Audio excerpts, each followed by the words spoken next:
So, Moss, everyone. John always reminds me to say that, so he has a particular method on editing these things. So he always tells me, take your time, close and open the class. So I'd like to set the mood or the tone here with a little something. I'll go ahead and read this. In psychology, an attitude refers to a set of emotions, beliefs, and behaviors toward a particular object, person, thing, or event. Attitudes are often the result of experience or upbringing, and they can have a powerful influence over behavior. While attitudes are enduring, they can also change. And from that, I would like to, if you're following along in the book, you'll see at the last page of dojo etiquette, there's a really nice picture of the old dojo of everyone bowing. And the next thing says dojo etiquette, and it says attitude. And it says, the longer I live, the more I realize the impact of attitude on life. Attitude to me is more important than facts. It is more important than the past, than education, than money, than circumstances, than failures, than successes, than what other people think or say or do. It is more important than appearance, giftedness, or skill. It will make or break a company, a church, or a home. The remarkable thing is that we have a choice every day regarding the attitude we will embrace that day. We cannot change our past. We cannot change the fact that people will act in a certain way. We cannot change the inevitable. The only thing we can do is play on the one string we have, and that is our attitude. I'm convinced that life is 10% what happens to me and 90% on how I react to it. And so it is with you. We are in charge of our attitudes. And this was written by Charles Swindell. And if you don't know, Charles Swindell is an evangelical minister in Texas. And he wrote this. In fact, if you look at his Wikipedia page, it doesn't even say when he wrote it. He's written so many other things. He's pretty famous in the evangelical world. He has a series of radio shows he's done. He's about 85 years old now. And this was something I'm almost positive that Suzuki Sensei plucked out of Reader's Digest. He was a big Reader's Digest fan, had a subscription, had the big print copies come to his mailbox. I used to bring them to him, and that was like the first thing he'd look for is his Reader's Digest, and he would consume it, every day. And these little things he would pick out and cut out, and he would put them in his little book, or paste them on his. If you ever been to his house, he had a little section of his office where he had a steel metal desk, and he would post these little things around it just to remind him. And it's really good. And so I told Sensei, I said, I asked him after the last class, I said, we've kind of finished with the etiquette section, and I didn't think this class would go much longer than the etiquette section. So I said, oh, Sensei, I think I'm going to do a class on attitude from the training manual. He said, oh, yeah, go for it. That's all I said. Go for it. No suggestion, no nothing, just go for it. So, we've been talking a lot about the 1 point, and, Sensei has given multiple classes on it. And if you take the word attitude out of what I just read and just replace it with 1 point, take a look at it again, after maybe tomorrow, reread that and replace it with 1 point. It's pretty spot on.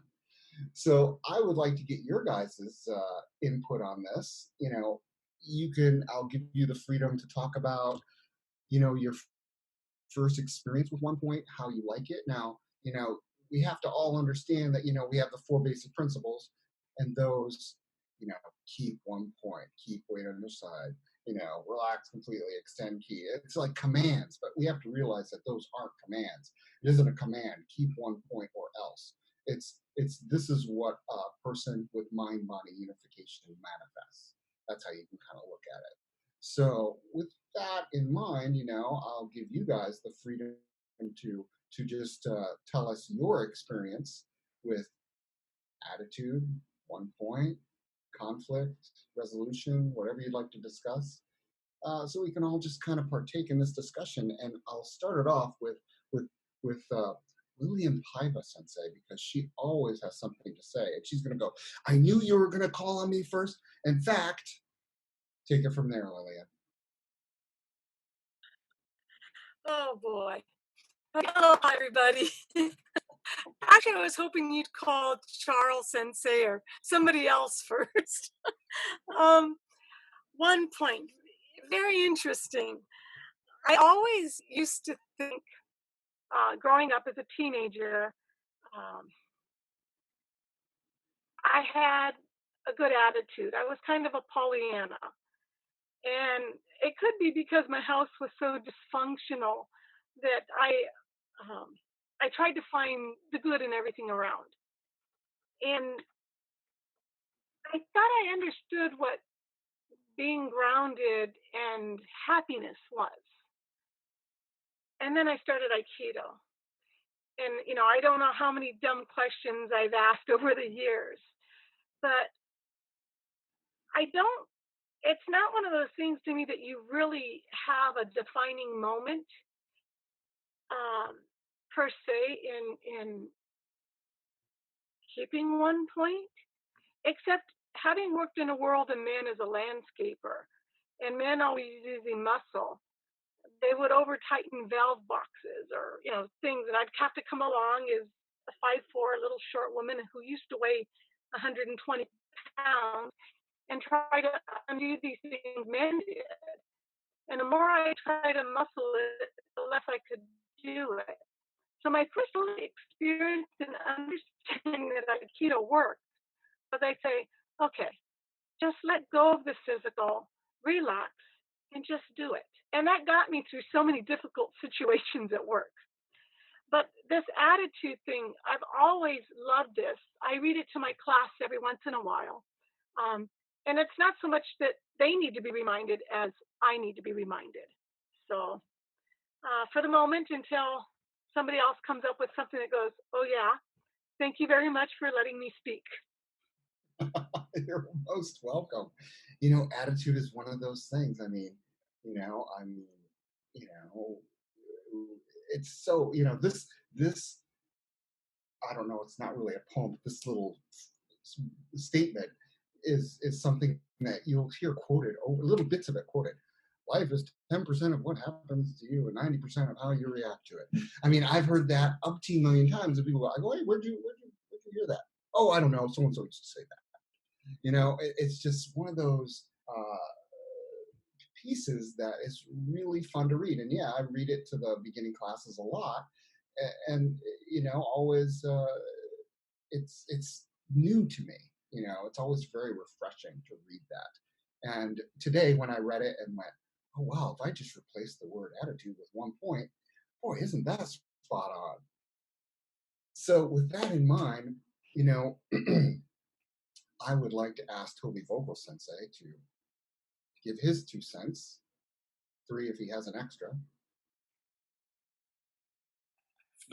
Thank you, Sensei. Good morning, everyone.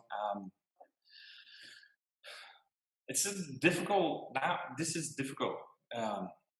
because I don't really know what to talk about. So 1 point. Let me talk about 1 point a little bit. I didn't get the concept of 1 point at an early stage in training because I was looking for something, some miraculous change in my whole being. If for the moment I keep 1 point, I was trying to find something there. And then one night I was walking home from the dojo, to my house, very clear night, and I saw the moon, and the moon was really, really bright, really bright. And at that point, I really felt like the universe was is enormous. I completely felt lost in the connection with the moon and myself, and I lost myself. And the only thing I experienced was that one point would be the anchor that would keep me in place in this whole thing we call life. So that was my experience of one point, and really, that was a defining moment for me. That I thought, okay, this is what one point feels like, or maybe this is a glimpse of what it should feel like. And yeah, that's it. I've been searching for that feeling ever since again. But yeah, that's it. I don't know where you want to go with this discussion, Sensei, but this is what I would like to share about that. Yeah, I like it, and you know, you can take it wherever you want. I'm not too strict. Uh, so the question I have for you is, you have this experience, and of course, at that time, your father is your teacher. Did you talk to him about it? No, No, you didn't. no. Interesting. I thought that was weird, so I didn't mention it to anyone. And it's only after then, after a few, let's say, maybe years, months, that I once spoke about it with Curtis Sensei, because something he said, and that made me think of this moment, and then I was willing to share it, but otherwise I wouldn't have shared it with anyone. Oh, okay. And so, what did Curtis Sensei say? It was he called it a small realization. He called it a small realization. One small moment, a glimpse of something. Yeah. Nice. And how has that enhanced your practice? Like searching for the same thing again, or maybe the search for how you say that, to trust more in the whole concept, the whole idea of keeping one point. Because when you're standing there and searching for something, and you feel the stability and you feel the calmness, but it's quite different from realizing that it's the only thing that keeps you in connected to this world that we live in. So at least, I think it's something like that. Some urge to keep on finding out more about this moment, and why was it? Why did I have that moment? What did it really mean to me? And so on. It's difficult to put in words. Of course, yeah. Well, with that, I've been I go to curtissensei.com and I'm very familiar with it, so I'll go and I'll listen to some of the podcasts and what have you that Curtis Sensei's done from years ago, and just for my own, I just like to listen to that kind of stuff. And he did this series on the four basic principles. He did it at a time where he did the translations. And the one I happened to listen to, he just basically went over the literal translation, of course, of keep one point. We have it, keep one point. And this is by no means a keep one point class. This is more about attitude. But I'm kind of seeing the similarities with your attitude in one point. And the literal translation, I picked this up from Sayaka, and unifying mind and body by calming your mind on the one point in the lower abdomen. That's basically what keep one point is. That's what the Japanese is. If you look at the, keep one point, that's what it says.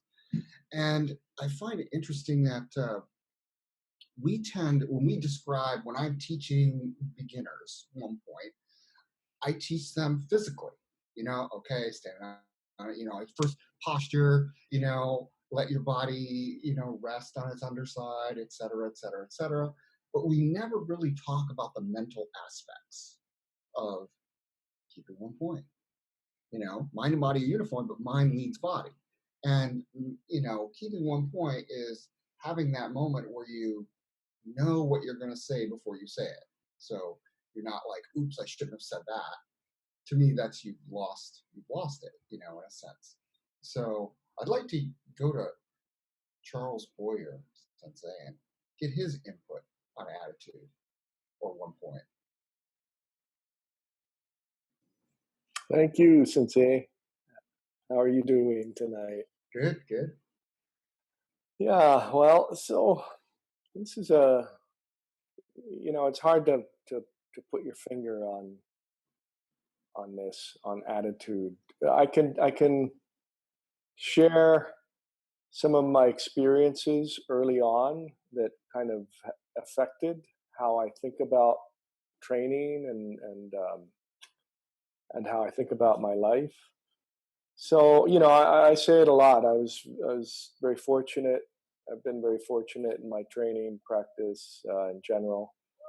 And the dojo where I started to train, I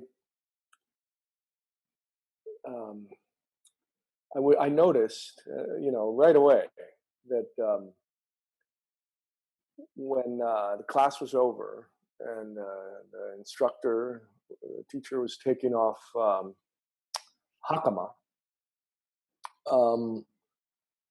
that this group of students would basically race over to fold hakama. In other words, it was there's a slight competitiveness to it, but it's not no holds barred. I mean, whoever got there first, everybody then backed off. But that kind of taught me like how to approach this, how to approach something that simple, and how to approach class in itself.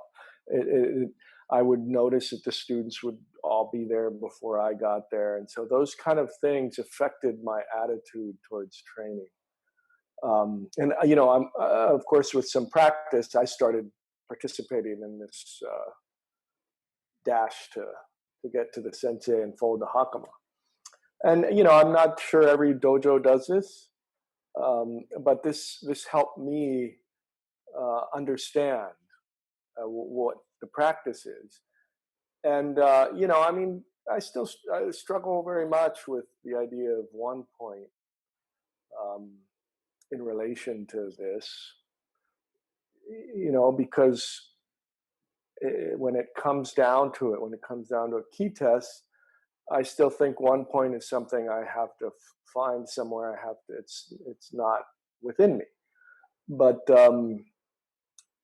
or it is within me and I have to find it.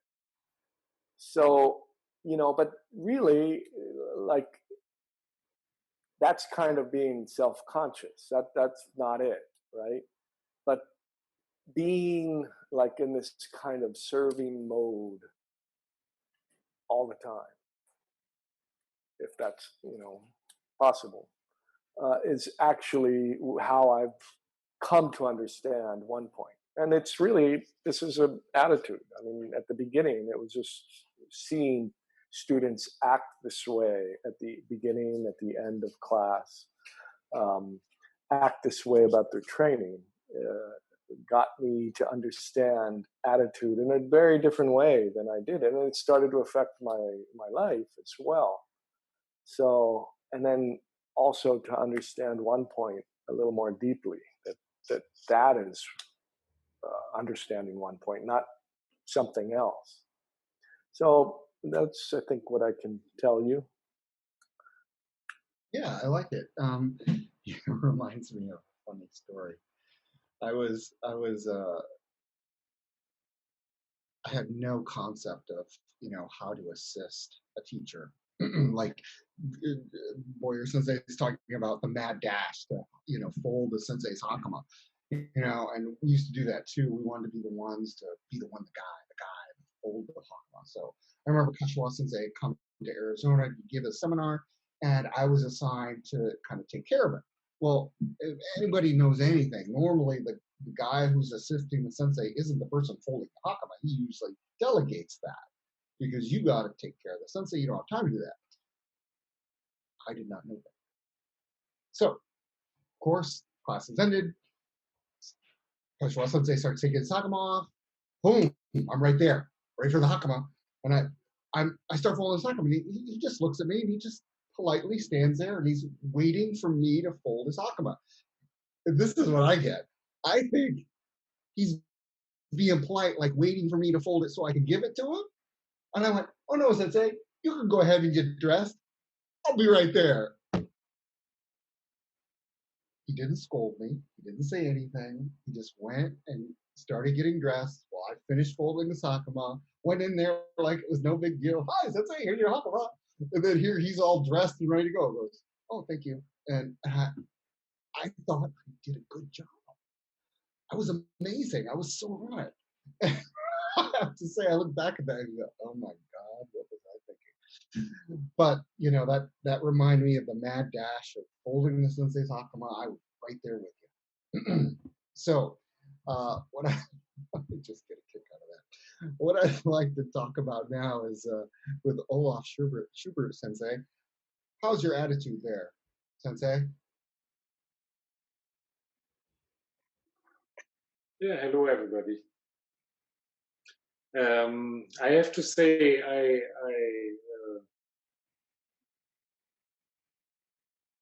the concept of 1 point, I thought of it kind of in a mechanical way to finding my center to be more effective Aikido, and has morphed into a completely different view of what 1 point would actually mean. Shifting from a physical search to how to be, which is more like a mental thing, and how your mind and your whole being is, and this is then more connected, or this is the only way to connect it to attitude. Physical center wouldn't really change that. So yeah, what struck me when you started the class with this definition of attitude, I don't know where you got it from, kind of psychological thing. It sounds to me like the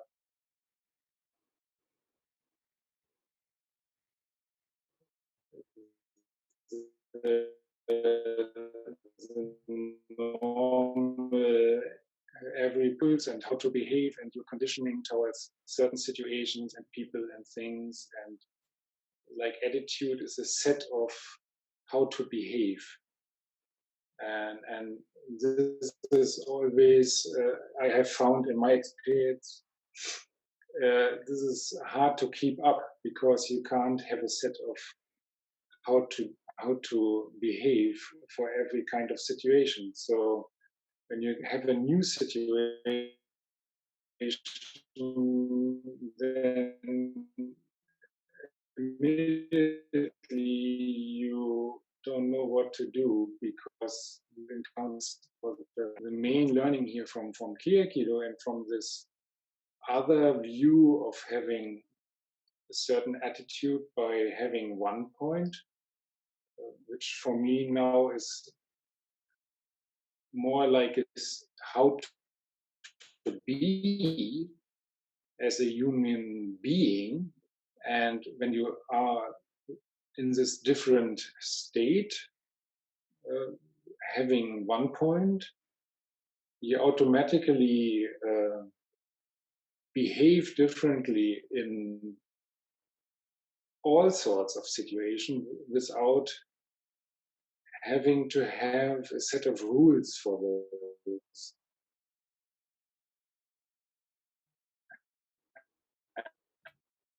And um, when you encounter that you have not encountered before. When you have one point, it's kind of automatic because you're connected to whatever is there, and you don't need so much of a preconditioned attitude.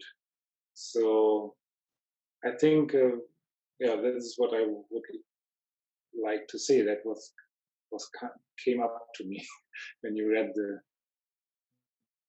Well, I'm glad you said that. I mean, your audio was a little bit slowing down there. I know I was trying to listen to it carefully, but I did read that little definition of a psychological definition of attitude, and that is correct. And I wanted just to kind of set the tone with that, just because when I was reading that piece by Charles Swindell, I saw how keeping one point could easily interchange with the word attitude. And that's kind of what I wanted to go with it and to kind of bring out a little conversation. Yeah, because, you know, etiquette really it is about your attitude. Every etiquette point we have there is about what kind of attitude you bring to the table and how you go through the rules and regulations of a dojo, wherever. You know, that's why I kind of wanted to interconnect it just to see what kind of conversations we could have. And I think Fincher Sterling would like to comment on that. Fincher, are you with us? Boy, didn't I throw you under the bus the other day? Telling Sensei you wanted to talk. I loved it. I was laughing. I thought it was hilarious. Wasn't that fun? It was so fun, I'm telling you. Yeah, I'm liking this discussion because, you know what Schubert Sensei just said about attitude that he's experienced is something that, again, you're not doing. Like, oh, you've read this is the right attitude, and therefore you're doing this attitude to respond to the world, but it comes more from a systemic type of place where you're not creating the attitude, you're keeping one point, which basically influences your actions and your perception and your response. And another point that I really appreciate too is, you know, when you compared one point and attitude, it kind of brought me to an understanding of, because I've been having a lot of opposition in my work and some challenges, and how it's very relative, one point, attitude, and even techniques in meditation are, to me, very very relative, because, you know, we have, where does attitude come from? It comes from our conditioning, our life, who knows where, our subconscious. And so it's very similar to meditation. When you notice your breathing and you're present, and then you go off into something, you know, some thought or something, and then you notice, and then you come back to your meditation. And it's very similar to one point in my mind. You know, when you're moving and you're training, you're noticing, oh, I'm tense here, and I go back to one point. When you're training or when you're speaking to someone, and attitude sort of is the same way to me, is that you come back to one point, which again brings you back to a more stable and more stable posture, if you will, with whatever you're dealing with. So that returning was really interesting. I was seeing similarities, returning back to attitude, the right attitude, correct attitude, returning back to one point, meditating, returning back to presence. Anyway, that was kind of interesting to me. Yeah, I like your analogies there. I think they're good. Very solid in the fact that we're always kind of returning. You know, whether it be with meditation, whether it's breathing practice, whether it's doing techniques, whether it's how you do something, you're always going back. Oh, so when we're actually training in the dojo and doing techniques, and your partner gives you feedback. Oh, hey, it felt a little bit rough here, or hey, this might help you with this, or maybe when the teacher comes up and gives you some comments, you can kind of go back and revisit.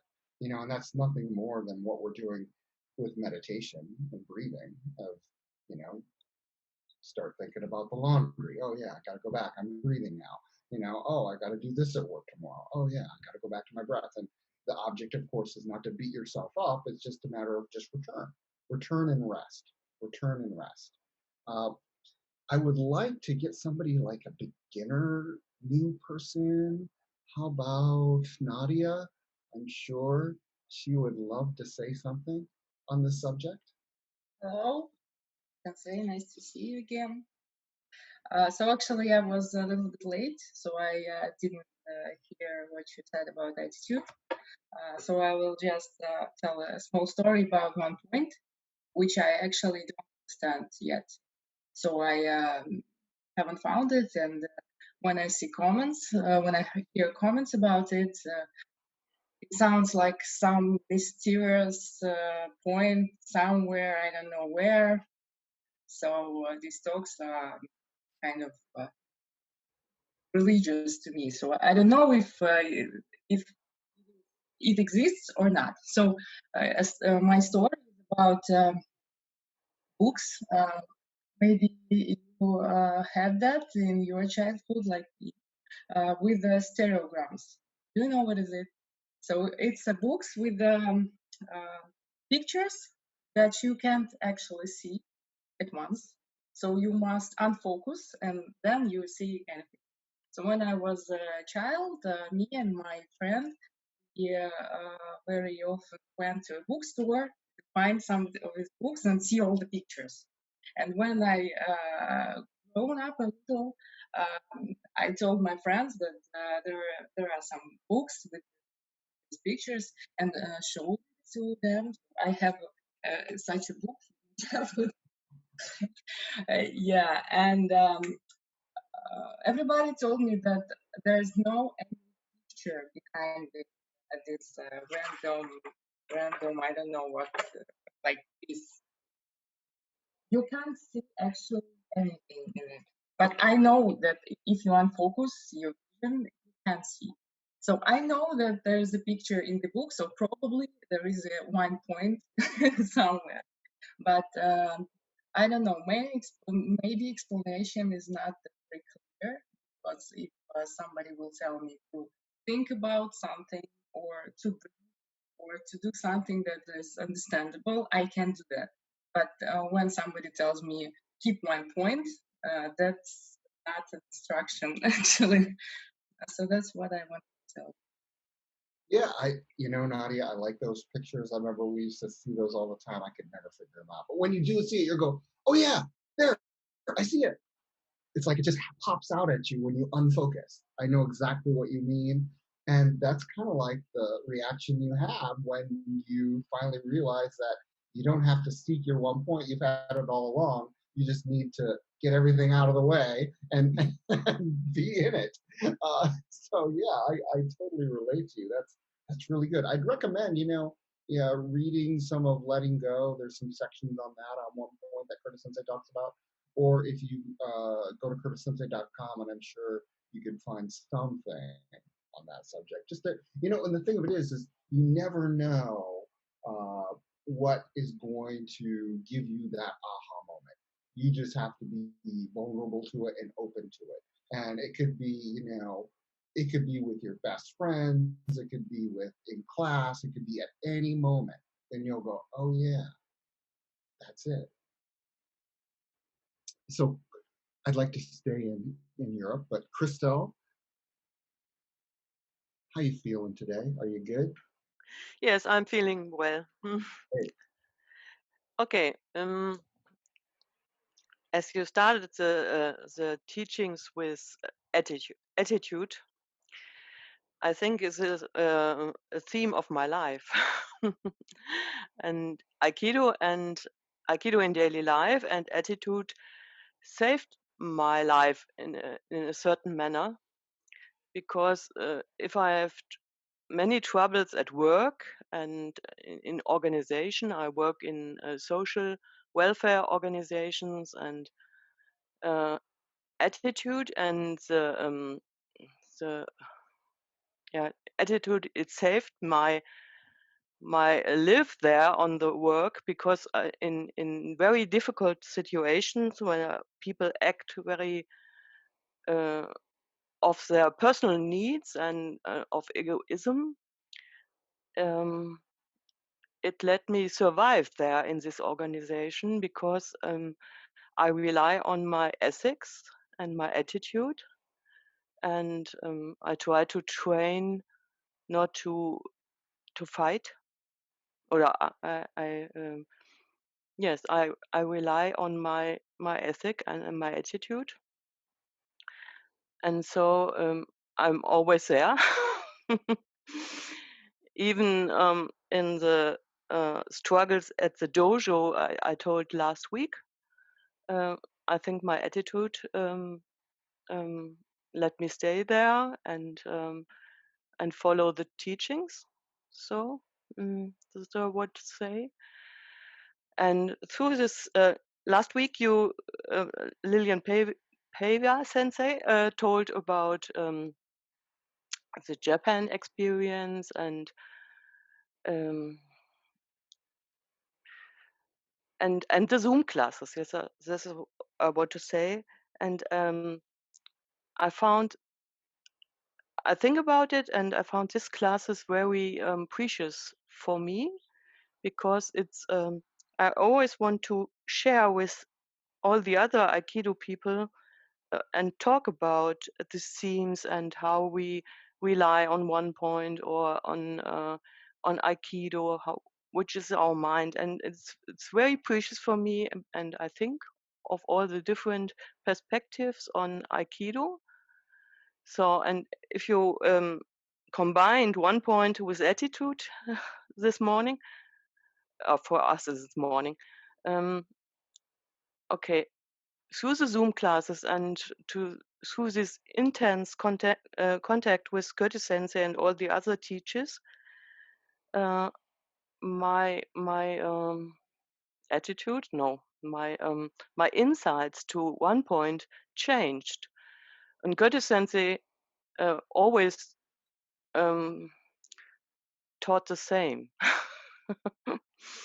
but maybe I developed a little bit more, and now I'm looking for what it really means to keep one point. And Kote Sensei always said, you have no choice to just keep one point or not. And this is what I'm really, I think about it, I meditate about it, and I think he's right. Yes, you have, in the beginning of my spiritual life, I was very much thinking about cause and effect and so on.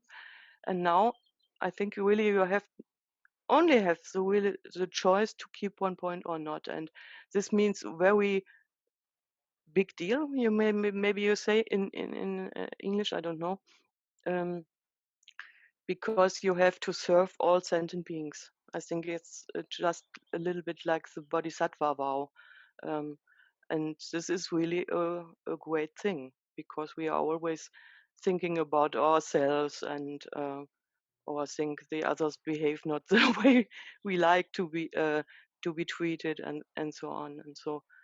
And I think you have to really to change from the inside out to the outside. Yeah, like Curtis Sensei said, yeah, enlightenment is just this, no? To totally change the perspective, and so.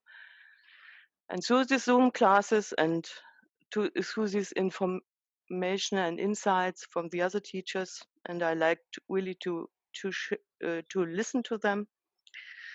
I think you really have no choice if you follow the way. That's what I would like to say. Great. You know, you said something there when you said, "Oh well, Curtis Sensei's been kind of telling me this, and I have to say, I think he was kind of right. Well, let me tell you, 2006, when I first met you, in 2006, I was in Germany. We were teaching a seminar there, and I was Curtis Sensei's Otomo, and he actually taught this class called "The 1 Point is the Gateway."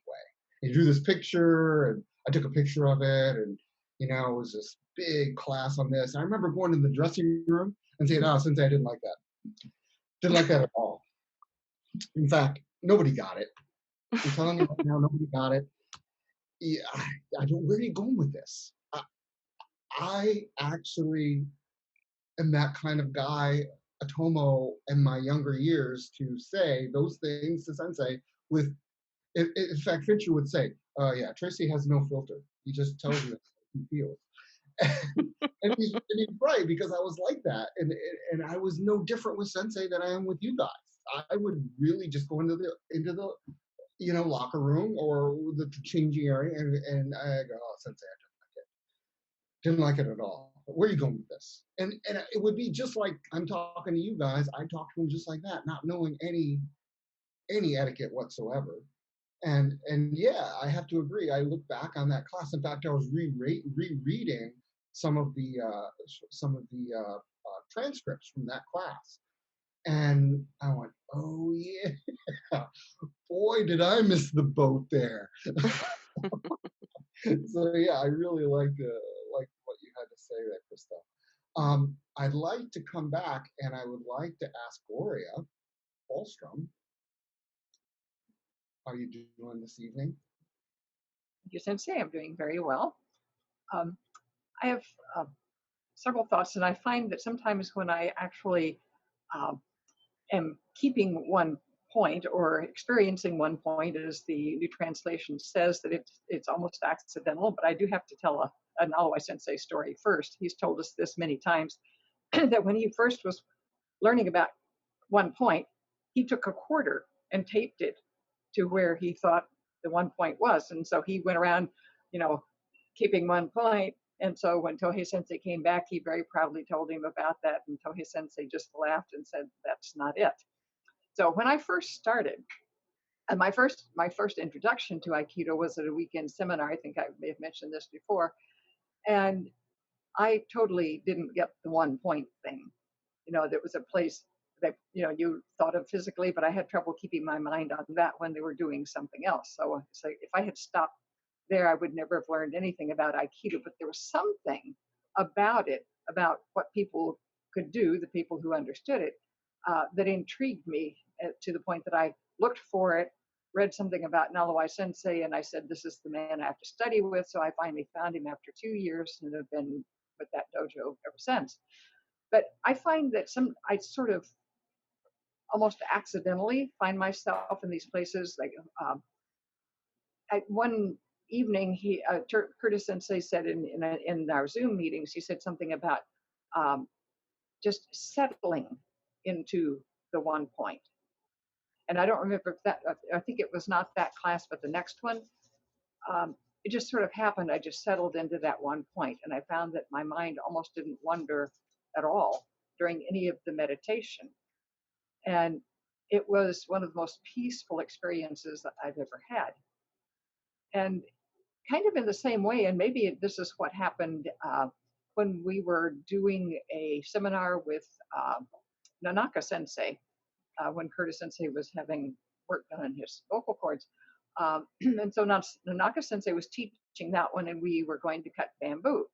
So before the cutting bamboo, we had the paper to cut. And so they're holding up the paper, with the two sticks or something, and you want to cut it exactly in half. And so I had done it several times and, not succeeded. And I got up to do it again, and something just totally came over me. It was like I stepped into a place that I'm not usually. And I lifted the sword, cut it exactly in half. And Vernon said, "Do you want to do it again?" And I said, "No," because the human thing would be to try to do it the same way and to try to find that same thing and then screw it up and then not have that magic moment. But I know that so I asked Sensei, Curtis Sensei at another seminar, if that was something that you could not will to happen. It just happens to you. And he said, yes.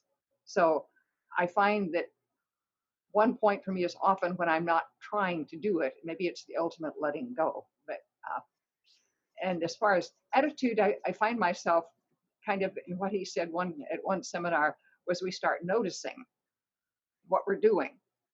And so we'll notice all the time that we're doing things we don't want to do. And so we try to change what we're doing. And I find that I can almost now, before I do something, say, oh, I don't like that attitude, and choose a different one before I act or do something else. So Nice. I love the stories. I like that. It's really interesting. Like when you kind of fall into it, and you have that first. Oh yeah, that's it. And then of course you chase after it, and that's what you can't do. You can't chase after it, and you just have to let it manifest. But I think Christoph, he looks ready. He's chomping at the bit. I know he wants to say something. I'm always interested. Good morning, everyone. I'm not sure I want to say something, but thank you anyway. Keeping one point attitude. I think I have too often the wrong attitude. At least this is what I read in the eyes of the others. But the good news for me is that I try to have the attitude that I think is appropriate. But sometimes there is a mismatch, and I'm still working on this and trying to understand why. Now about the one point, and yes, certainly it is related. Yeah, the discussion today was very interesting because there were so many perspectives, and I could relate to a number of the things that were said.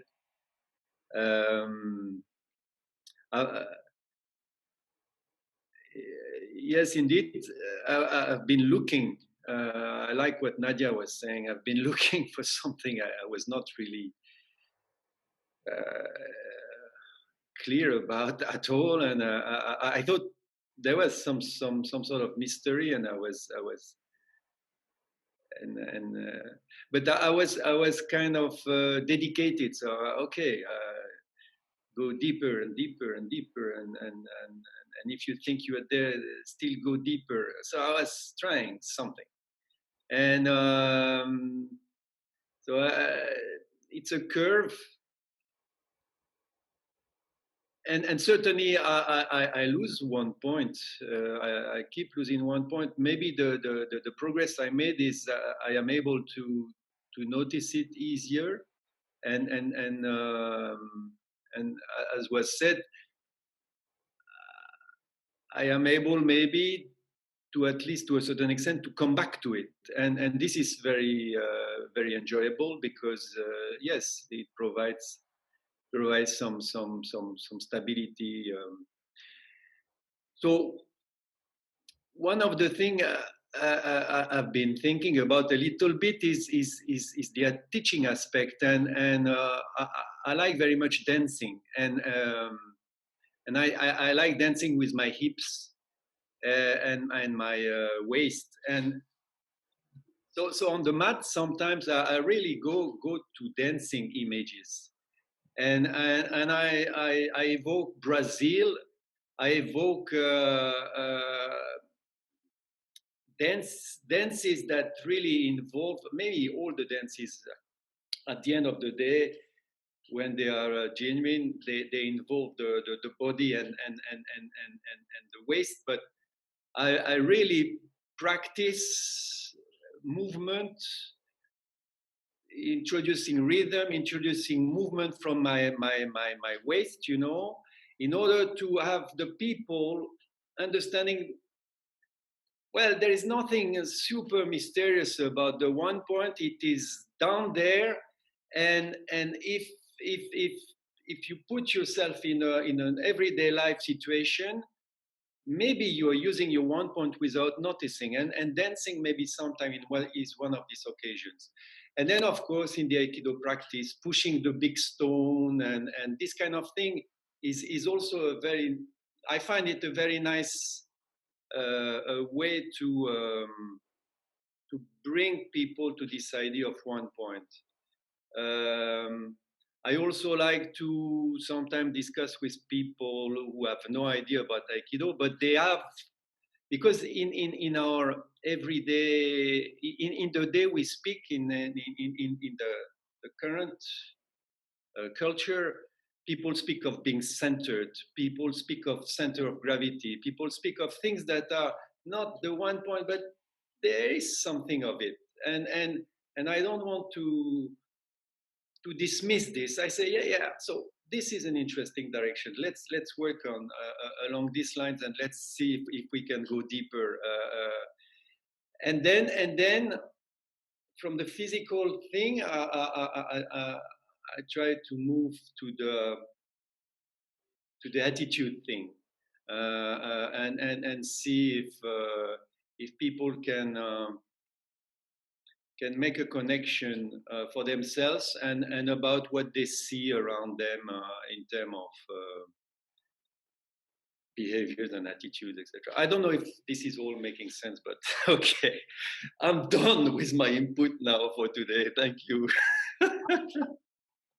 Oh, I love it. Yeah, I can see a lot, of what you're saying, of teaching, it's teaching one point, when we teach an intro class here in Maui, we do 4 weeks, and we do a week based on keep one point, a week based on each principle of the 4 mind-body unification principles. That's how we teach it. And the first one, of course, day one, they're there. They don't know anything from anything. And we're teaching keep one point. And we teach it physically. Stand on the balls of your feet. Come up, rest on your balls of your feet, not on your heels. And we do that simple key test. And, I've taught a lot of intro classes, and I've experimented very similarly with, okay, let's teach it a little bit differently to see if they'll have a little bit of a moment. But, I think it comes down to, we tend to learn physically Aikido a lot without the mental aspects of it. The whole concept of it looks like you're trying to throw somebody. Shearer Sensei has a great story about that. I've had my own story about that, and it's that kind of attitude of Aikido's a martial art. I'm going to move you, or I'm going to do this to you, is definitely a subject-object manifestation. It's not what we're doing here. It's not connecting, and we tend to do that, I think, a lot with just trying to search for our one point. Where is it at? What am I going to do? Where did it go? And instead of just, what Gloria Allstrom said, of just resting, I just let go, and just suddenly I was there, and I didn't even know it. And that kind of thing can happen. And I'd like to take a moment to read something that I think you'll like. Is anything else want to say anything? I know we have some new people on here, and some people I have not called on. I know Jeremy was. Jeremy, I don't know if he wants to say anything. He did have his camera on, but then I saw earlier on he blacked himself out. But if not, I will go ahead. Oh, there you are, Jeremy. Jeremy, back from Brazil. How you doing? Great, Sensei. Thank you. Still jet lag. It's like 2 o'clock Brazil time, 2-3 a.m. So I'm like sleepy. But, so just to let everybody know, Jeremy's the guy I throw around besides John at the dojo a lot. I used to throw Chika Sudo around, but she was here, and Saka, of course. But Jeremy was the guy I used to really punish. Thank you, Sensei. I appreciate that. That's great learning experience. I think there's. I love this discussion. You know, I love the metaphors, the stories, and I think there's a couple of things that come to me. You know, one is Curtis Sensei always says talks about paying attention and awareness. Yeah, that's what we're doing. I think attitude and one point, you know, comes to that. That's why we sit down and meditate. We just noticing, and when you ask, when you connected both the one point and attitude, what it came to me was earlier, like in life, me recognizing like, okay, if I get angry and if I mistreat somebody or if I feel mistreated, what happens in my body, where the tension goes, right? And then if like I treat people, you know, in a proper way, you know, how does that feel, you know? So I think like when you have somebody that cherish you a lot, somebody that you feel comfortable, or somebody that you cherish and you make them comfortable, and that's very much sometimes like the relationship between that's being autonomous sometimes between a student and a teacher. Yeah, you have that level that you can challenge each other, but at the same time there's a level of comfort sometimes, and I think that brings that sense of calmness. Some people call it grounded, keep on center, and Aikido, you know, people talk about one point, right? That for me, that relates to it, you know. So just pay attention to that when you feel that sense of harmony. That's to me. And then another experience, personal story. Like for me, one thing that, because then I feel there is layers and levels. And for me, like when after first time that I came to Japan, I after all the training, I felt like so grounded, you know. And I felt before different times in life, different manners, but that one, it just felt like the one point right there, you know, vibrant. And I remember like I had Dave have a pin in my arm in the mat, and somehow it just felt like this sense of oneness, you know, of him. And I didn't try to anything. I just lifted up, and it's almost like he floated in the air, like he was super light. And I think he was surprised, you know, like but you know, but it's that moment where you feel also the other person is not that the lapse that the other person is not keep one point and you keep it. And I think in practice, that's what we feel sometimes when we try too hard to do something, we lose that and we create tension. And when we feel very calm and very respectful and very connected in harmony with the other person, just that state of balance. And yeah, that's what I had to say. Thanks, to Jeremy. Welcome back to Maui. We're glad you're back. Thank you, Sensei. So I'd like to read this. This was written July 29th, 2011. So roughly 9 years ago. I don't know if this is familiar to you, but when I first heard Suzuki Sensei teaching about one point, and then he helped me to experience it by guiding me a little bit, then finally, when I did first experience it, I said, oh, that. And I think everybody knows what I mean by that. I had known it since I was very young, but I did not know about one point or the meaning. I didn't really know what that meant. All I knew, it was like resting in place. But my capacity to rest in one point was very small or very short at the time. I was very easily distracted. So Suzuki Sensei said, oh, then you have to breathe 1 hour every day. So begin now. Of course, you don't just jump into full-blown capacity to rest in one point all day long. You have to practice. You have to start with key meditation, key breathing, coming to class all the time. And gradually, we begin to build that capacity. The capacity is to, as I say, rest in this one point, which is a kind of peace, a kind of joy, even a kind of ability to, no matter what arises in our life, within us, or like I say, apparently outside of us, experience it with equanimity. Now, and this is a very important point, does not mean that we are trying to put an end to our reactions to what arises. If you try to put an end to your reaction to what arises, you will struggle, because immediately you are seeing them as separate from you in something you need to control. And as soon as you see that as separation, you're in trouble. You're suffering again. So the point is to just keep one point, just to learn to rest in one point. No matter what comes up, allow it to come up, allow it to play through you, let it do its thing. The wonderful thing is, when you're experiencing one point, the more capacity you have to do that, the more those things come up and they just disappear. It doesn't mean you don't get angry anymore. You get very angry, but then it's gone. It dissipates, it dissolves. But without this understanding of one point, then we get caught up in an emotional reaction. As I said to some, injustice or insult. We build a story about that.